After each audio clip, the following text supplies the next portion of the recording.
Oh,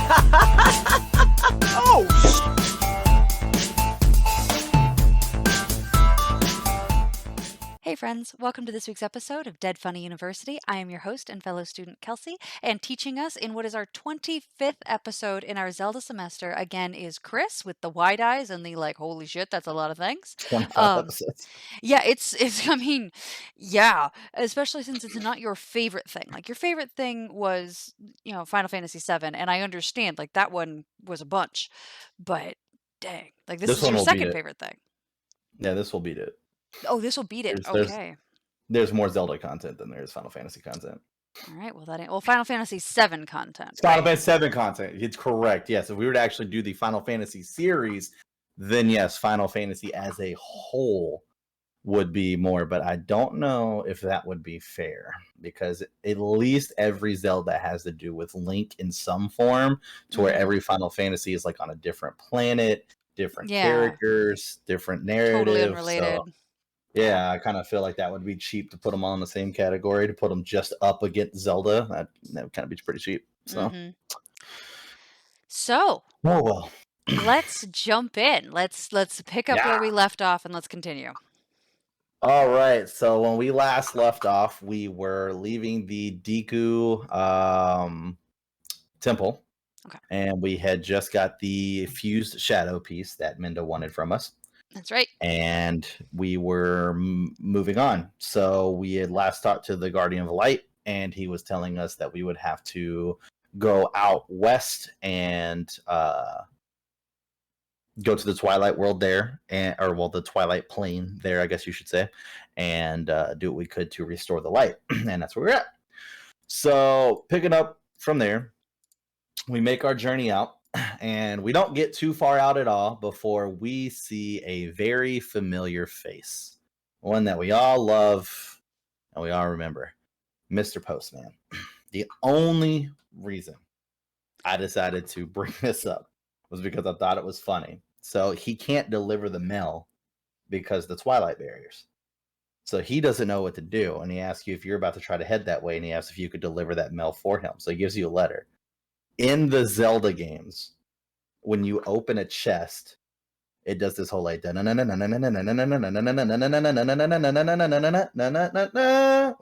every time. It pulls out the weapon. Yes, I know. He hands you the note and does the he literally vocally does it. It was pretty fucking funny. I forgot about that, and I was looking at I was like, I know the postman shows up. When do you see him? And fucking sure enough, he was like, no. It's like, no fucking way, dude. The postman is not a person. He's humanoid, but the longer I look at him, the more things are just wrong about this dude. Like I said, the artwork in this game is questionable at best. This is gnarly. Best. These are some of the ugliest fucking characters I've ever seen in my life. I don't know what was going on through their mind when they decided, we're going to make this game, and Link looks like a badass, but everybody else looks like shit. Everybody else looks... Minda and them look pretty cool, but, they're like shadow-ish type creatures, so it's kind of hard to fuck that up, in my opinion. Yeah, this guy, you did not have to fuck this guy up this hard. Oh, yeah. Yeah, no, absolutely not. He already looked weird from fucking Majora's Mask. He's already kind of a weird kind of guy. Yeah. So, yeah, it's those are some fucking tight-ass shorts, my dude. Tight-ass shorts, that jaw is and not even that, but his shirt doesn't even go all the way down. There is definitely some belly peak there. Is that supposed to be belly peak? Yeah, you can see where the belt stops. That is belly peak. Oh, you're right. That is belly peak. I missed that. That is absolutely what that is. Okay, so this man is in booty shorts and a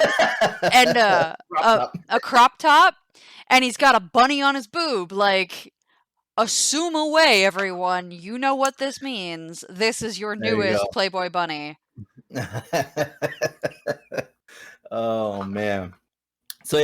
So basically, that's just him letting us know that, without knowing, he's letting us know that in the world of light, you can't transfer over. No one is able to transfer over into the Twilight Gates.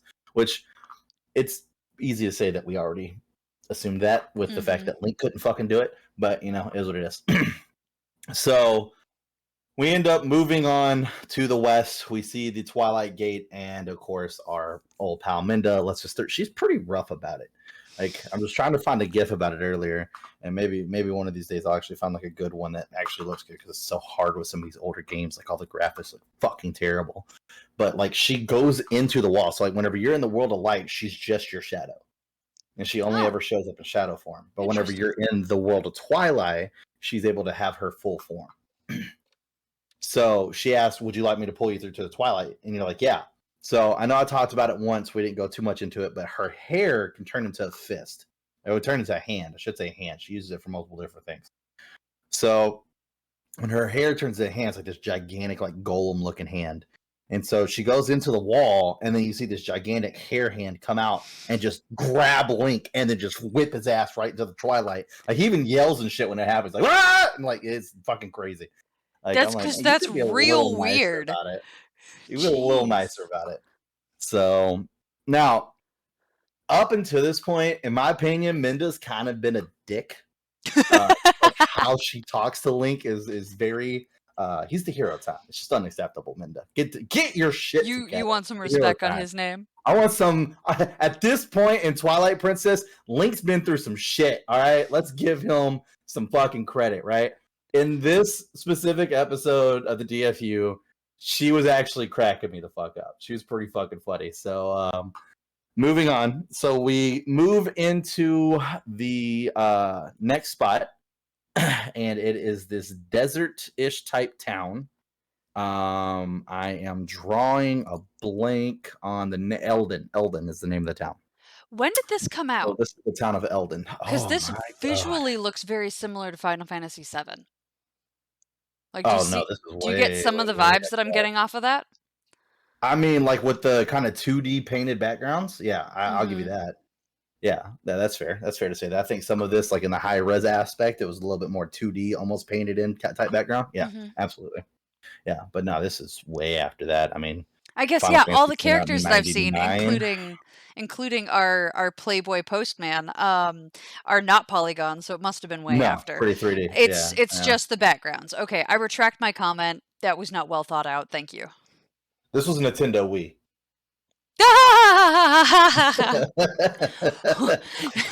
Nintendo is going to be on the phone like, what the fuck did you say? We just got canceled, folks. Totally justified response. I retract what I said, and I didn't mean it. Oh, shit. That's clearly showing the limitations. Like, when you only show me pictures, I make incorrect assumptions. This is a perfect example. However, those backgrounds were really well drawn for Final Fantasy VII. Yeah, for Final Fantasy VII. In other words, she's saying without saying it looks like shit for a game that's on Wii. And I agree. Exactly. Not what I said. It's what I meant. Anyways, so that being said, moving on. So the town of Eldon, and we get there in wolf form because it is the Twilight. And we have not actually got a chance to get the light for the Guardian yet. So when we get there, the first thing we do is we're walking up to this house, and we hear well, we've actually already talked to the Guardian at this point, but he's only in his like little golden mist form. Basically the same thing. Shadow insects, go kill them, get my stuff, put it in this grapevine, bring it back to me. The only difference in this one was that shadow insects are actually invisible on this one. Ooh. So you can't find them. Neat. So he gives you a location of where they're at, and then you're supposed to get them from there. That being said, so now we're walking around the town, and we see one of those little spirits. And now we know the spirits are still full-bodied spirits in the Twilight. Just to us, they're actual spirits. Like, they're actual spirits, not people. I'm sorry, full-bodied people. So they're all, huddled together and scared, and all you see is all these different spirits. So you go in there and you try to, do your sense thing so that way you can see them. And the first thing you hear is this one guy who's like, how am I supposed to worry about taking care of someone else's little brats when I need to worry about saving myself?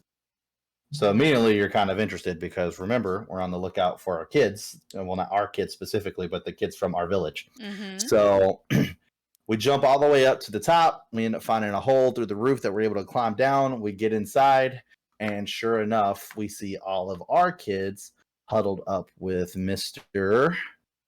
Ronaldo, who is the village elder, and his daughter, Luda. And the person that we heard talking was this fucking fever dream, Mr. Barnes. Oh. Eep. Yeah. I'm sorry, we need to full stop because I think we are unaware of something that we need to now be aware of. Zoom in on that man's goatee because it does not come from a normal goatee place. That is coming straight out of his nose. Straight out of his nose. That is nose hair that has just been finely sculpted. I am freaked out by this, as you described him. Fever dream. He has claws. Zoom in on his hands. His nails are pointed. That may just be the perspective, and he's in heels. I don't necessarily have an issue with a man in heels, but I get the vibe that he wears them so that way people will think he's taller. I don't like this dude. And he's got chaps. He's got his chaps on. He's got weird ass chaps. Like, he's got uncomfortable, like, underwear chaps, and I don't like this dude. You could tell me that this guy is the new hero of time, and I'd be like, no, I will not follow him. This man is freaky. Yeah. And he's got that little welder's mask too. So does he weld? He makes bombs. He makes bombs. I'm guessing he welds to some degree. I would also like to point out that he's welding. So he has a mask over his face, but he's decided that his midriff does not deserve protection from the things that happen when you weld, like, hot sparks and metal. No, not at all. It actually kind of looks like his shirt has been burned and frayed at the bottom. I wonder if maybe, like, it's one of those things where it's like he's kind of one of those guys who just got fat and just refused to believe they got fat, so they don't go out and buy new clothes, and that shirt just keeps coming up and up and up and up, and he's just like, yeah, fuck it at this point, I do not like this man. What is his name? Barnes? I do not like him. Barnes. Yeah. That was the one that was cowering, talking about, the kids being brats, da-da-da-da-da. He can fuck off. Anyway, so we see all of them huddled around with Renato. Barnes is all the way on the other side of the room by the window looking out, and you hear them talking about these beasts that are hunting and looking for the children. Renato's like, well, stay here, and then Barnes is like, well, there's got to be a safer place we can go, and then Renato's like, well, there's a cellar, but we have to light all the candles for the cellar to open, and if we do light, it's attract the beast, so we're better off just hiding where we're at. Renato sounds reasonable. Yeah, reasonable. So Link decides that he's going to go and try to get the light to draw them away, and then maybe they'll see that the enemies are being drawn away, and then they'll be able to get down to the cellar. So knowing that the fever dream makes bombs, we decided we're going to go to his house to do all the fire and stuff away from the children, once again, being reasonable. But unfortunately, we basically blow up his house. That's literally what happens. That's not a joke. We pull out a stick, we light it on fire, it lights something else on fire, and all the bombs start to explode, killing 3 shadow insects in the meantime, which was pretty fucking great. Yeah. So blew up Barnes' house. Barnes' house. Yeah, pretty much. Okay, house, workshop, whatever you want it to be. I did not like him, but I did not necessarily want him to not have a home. I mean, he lives in the desert. He'll be okay. It's hot enough. You can sleep outside. It's fine. Yeah, but bugs. Shadow insects. Let's be fair. Someone who wears that kind of outfit with that much skin showing ain't worried about bugs. That's true. Right? Solid point. Solid point. That is not. Look at Renato. All right, that's a man that's worried about bugs. You feel me? Barnes doesn't give a shit. No fucks are given about bugs with that guy. You had a solid point. Not even close. His nose hairs are probably sentient and probably whack the bugs away if they come near him. God, I'm so upset by that goatee. I'm just offended. I wonder if there's some kind of funny lore or something like Nintendo did where it's like he styles his mustache with his mucus that just drips out, gets you all nice want me to throw up on camera? Because that's what you're about to get. I felt that in the back of my throat. Man. Don't even. That's so good. It was gross. That's so good. Oh my god. Anyways, so We blow up his house. We kill some of the insects. We're getting close to finish up the insects. So since it did that, the monsters aren't necessarily paying attention over there, but they're not necessarily leaving either. So our best bet at this point is to get Link back in Link form so Link can save the day and do what he does best. So Link goes and gives the light to the Guardian, comes back, and I'm trying to think exactly how this happened. Yeah, comes back and fights off the monsters, which it was just some goblins, whatever. And we end up saving the kids and Renato. So talking to Renato and the kids, the little blonde-headed one, that's the blacksmith's son. That's like really, all about Link. I'll get to the other part. He was like, Link's gonna come save us. I could just feel it. So like you were there whenever you heard him say that. The other thing that I meant to say earlier is that the mayor's daughter was also kidnapped. She's not here. It's just all the other kids. Oh. Which comes important here in a little bit. Yeah. So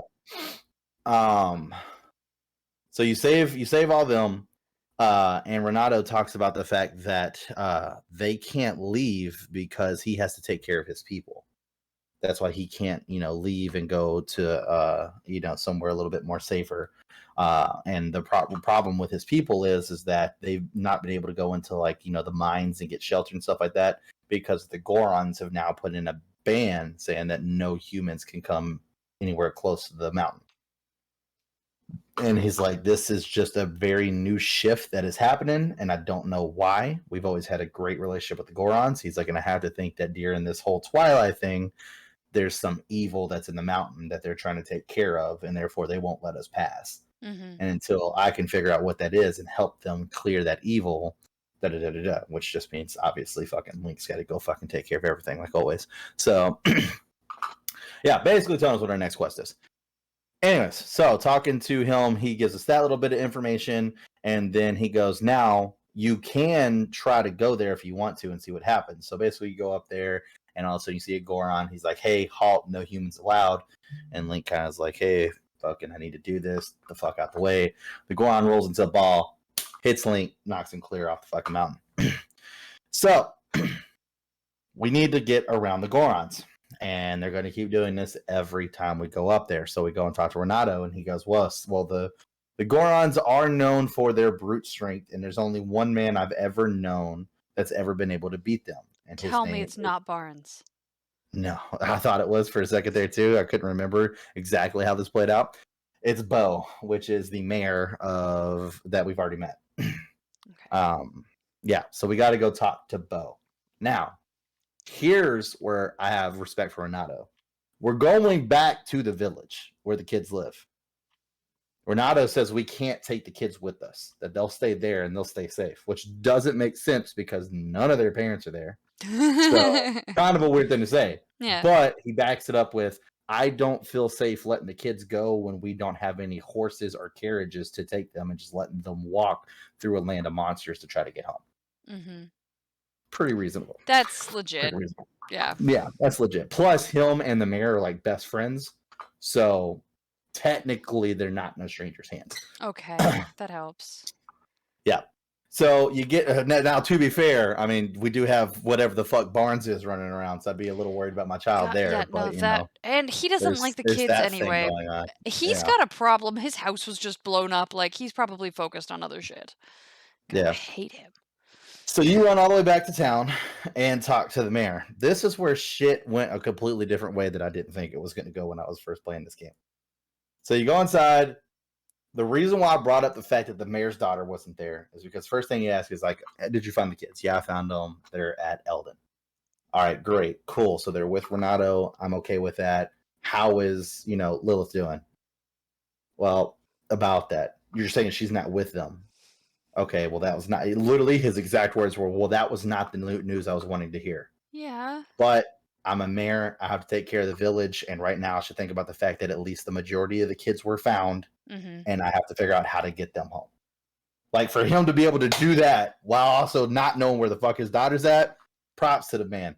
Props to the man. Like, that's crazy compartmentalization. I don't think I could do that. I think I'd be like, I don't think I could either. It's cool for me to not be chill right now, and I'm not going to be chill. I'd be like, Link, why the fuck did you come back?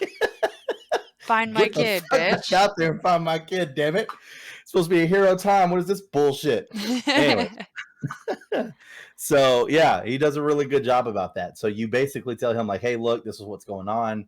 I need to be able to get past the Gorons. And so he starts laughing. He's like, okay, so I was able to beat the Gorons, and let me show you how. This is the very next scene that we get to fucking see. Is he gets to teach Link how to sumo wrestle. Oh my god, yes. In full sumo gear. Look at fucking Link's back. He's so high arched up. It looks so weird. Is that? I'm sorry. Oh man. Is Link the scrawny one in this scenario? Oh, he's the scrawny one. He's the one to the left. Yes. God, he looks so weird. His back is just too high. Like he's not flattened out like Oro is over there, or Bo Oro. I don't want to say Oro. Yeah, Bo. he's funky. So, yeah. Anyways, so you gotta learn how to sumo. So you go through all this lessons of getting all this fucking sumo from this guy, so that way you can beat the Gorons. All to find out that there's actually a secret recipe as to how he was able to beat the Gorons. When we ask why, he says, turn around, it's in the chest behind you. It is the key, but you have to promise you will not tell anybody. Basically, he cheated his ass off. And the way how he was able to cheat his ass off is he had a pair of iron boots. So when they hit him, he just stayed in one spot? He ain't going nowhere. Yeah, he ain't going nowhere. Exactly. He's still got to have the strength through the rest of his body to, like, support that, so it's not just his feet are planted, his knees are planted, and it's, like, splat out somewhere else. Right. Well, because you still got to be able to push the person off the mat. So yeah, that's true. You got to have some movability for sure. But iron boots have been a staple in the Zelda series. We get them in pretty much every single game. It's usually always... So before Majora's Mask, where we became Zoras, and we could actually swim through, and they've kind of kept that going forward with like Breath of the Wild. You get a Zora tunic that helps you be able to swim through a lot faster. There wasn't a good swimming thing like in Zelda. It actually looked terrible. Like Link would jump in the water, and then like with one arm would be like this, and just like move through the water until he got to the other side. It was fucking terrible. That's weird. So to combat that, we would have the blue tunic, which would somehow let us breathe underwater. Love it. And then we would put on iron boots so we wouldn't float. So basically you had an entire normal level. There was just water around because you were walking? Yeah, like being in the water temples. Okay. Having to solve puzzles and shit underwater. Boo. Yeah. All right. Yeah. I don't love it. I don't either, but those were the way, way, way older Zeldas, and Okay. this is not what that's used for in this one, no. Okay. So, iron boots. Here's the funny part, because I was reading a comment whenever I was looking up some pictures for this, and one of the comments was, iron boots on your feet, sink to the ground. Take the iron boots off and put them in your pocket, float to the top. That was just like science. Just science. So I mean, it's pretty fair. It's pretty fucking fair. So yeah, so that's what the iron boots were used for. Is what it is. What are you gonna do? So you go to get that, and you're on your way back. As you're getting ready to come in, all you see is that the beasts have returned, and the kids are directly outside in front of them. That's not great.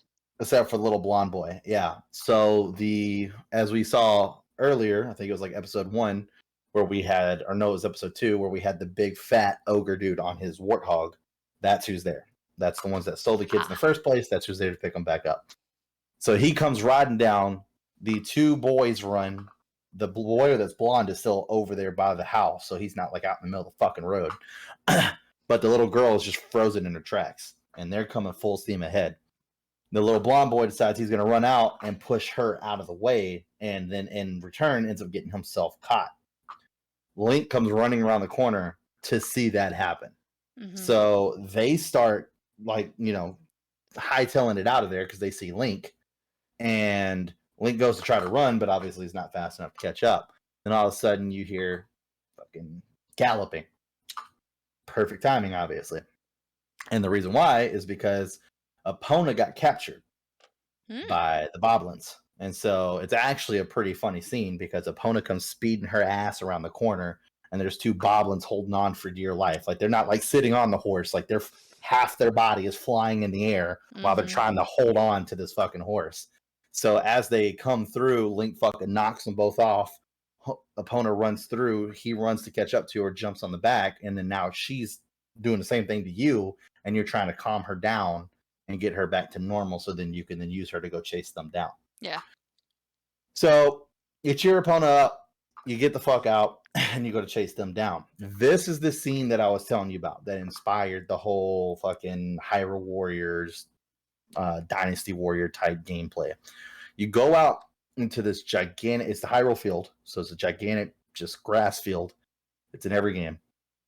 And when you get there, you see off in the horizon is the orc guy, and he has taken the little boy and has tied him to a gigantic stick. It's like this pole. It just got stuck in the middle of the warthog's armor that's just keeping him all the way up there. So you've got to obviously go get him off. The reason why this was such a big deal for players was because it's common to possibly get in a fight with 2, 3, maybe 4 people in a Zelda game. Really not that common for the 4. 3, I could see a little bit more common. And that's because maybe you jumped in an area and you already had somebody chasing you and then you ran into 2 other people type deal.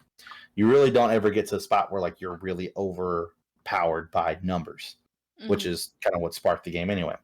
So there's this game called Dynasty Warriors, and it's a old Japanese game where basically they made these cool ass characters, gave them cool ass abilities, and then also cool ass backstories, but would put you out in the middle of like a war. So it's like a war, you know, just going on, fucking 2 gigantic armies.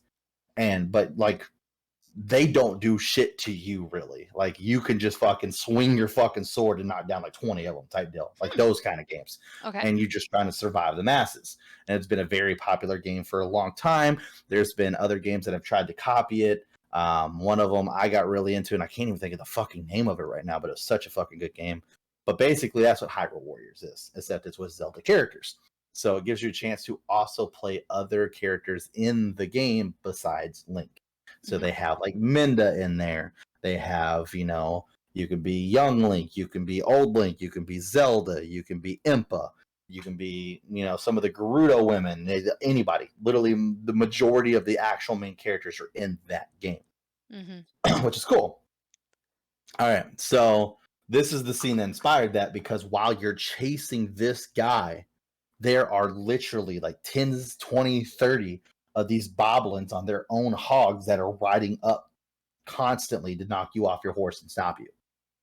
So you're having to fight all these off while still trying to catch up to him and keep hitting him until you keep knocking all his armor off so you can hit him and actually do damage. And so you're just getting swarmed left and fucking right. And that was like their inspiration for making Hyrule Warriors, which is pretty cool. So once you get him to a point where you've knocked a lot of his armor off, he tries to get the fuck out. So this is a very iconic scene in the game. And I wasn't able to find a good picture of it for this episode, so hopefully I'm getting a better one for next episode. But it's called the Bridge of Eldon. Anybody who is a Smash Bros fan, the one that came out on the Wii, this was an actual Smash Bros level because of how popular this bridge became. It's just a long-standing brick bridge, and just below is nothing but darkness. It literally connects Hyrule Castle to Hyrule Field, and just emptiness below. It's the only way to get over to the castle is over on this bridge. And they have all these like wooden barricades up on both sides. So the hog jumps through, makes it. Epona, obviously being a fucking horse, is gonna jump through, make it. The archers then shoot the barricades with fire arrows, lighting them up on fire. So now you can't retreat. So now you were in this joust situation between you and this ogre king. Neat. But you have to do it in a way where like you have a sword, so you can't just go straight in. He's gonna fucking knock you every time. And his fucking warthog has these gigantic like iron tusks coming out, which will hit Epona and knock you off of Epona and off on the bridge. Problematic. Right. So you have to do a thing where you're running straight and then try to time it at the last second to be able to pull to the left or pull to the right, depending on where the warthog is out. Because if you do it too early, the warthog will follow you. So you have to try to trick the warthog real quick. So that way you can get to the side and then get a nice side slice on the ogre without damaging the warthog or the pole that's holding the kid. So it's a back and forth thing. You finally end up saving the kid, get rid of the other boblins, and then get the hell off the bridge back over to Hyrule Field. Everybody else shows up, and they're all surrounding you, and you're holding the kid in your arms. And he's kind of coming to, da da da da, and he's like, "Link, did you save me?" And he's like, "Yeah." He's like, "I knew you would save me." He's like, he's like, "I don't know what came over me, but when the monster showed up, it finally occurred to me what Dad was always saying." He's like, "Dad was always telling me that I needed to be strong like Link." And he's like, "And I thought he meant by picking stuff up, but what he meant was courage, to have the courage to do something when no one else will." Mm-hmm. And he's all like, "And because of that, I think you can do whatever you're set out to do." And so Link just looks at him and smiles, and then he goes, "Are you going to be able to go and help and save the nice Gorons?" And then Link's like, "Yeah." And he's like, "Okay, good." And then it's this whole like heartwarming type deal. Anyways, and so then everybody goes back to Eldon, and then we move on to go do the Gorons. But before we get there, we run into our good pal, the Golden Wolf again. And we know what the Golden Wolf does. It attacks us, brings us into the whole thing where we learn a new technique. Our new technique is the Shield Bash.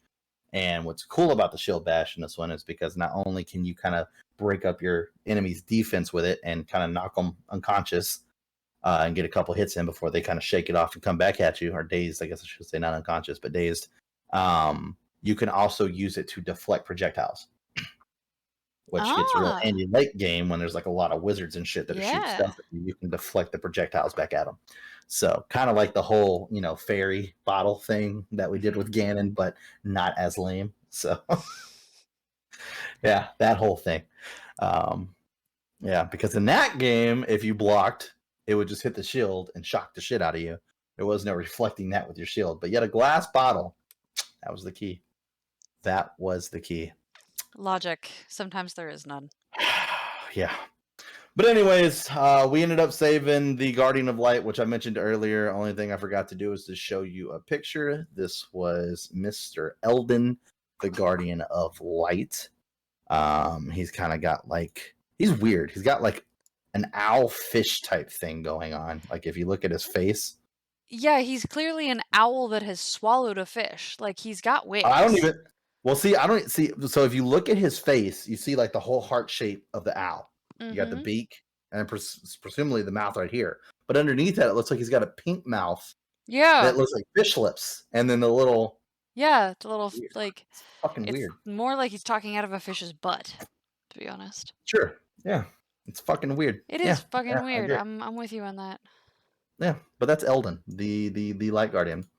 Huh. Yeah, and so that is our next adventure, is to officially go to the mountains, sumo wrestle some Gorons, and see what we can do to help out the mountain. But I figured that's a pretty good spot to stop it for today. I am so excited about the idea of going and sumo wrestling Gorons. That sounds like my kind of thing. That's so fantastic. That's gonna do it. You do like the Gorons. I love the Gorons. I'm so upset that I can't be one. It's bullshit. On that note, that I'm now mad about. It's going to do it for our 25th episode in our Zelda semester. If you like this content, please like and subscribe. Turn on notifications so you know when to come to class. Please, for the love of God, comment.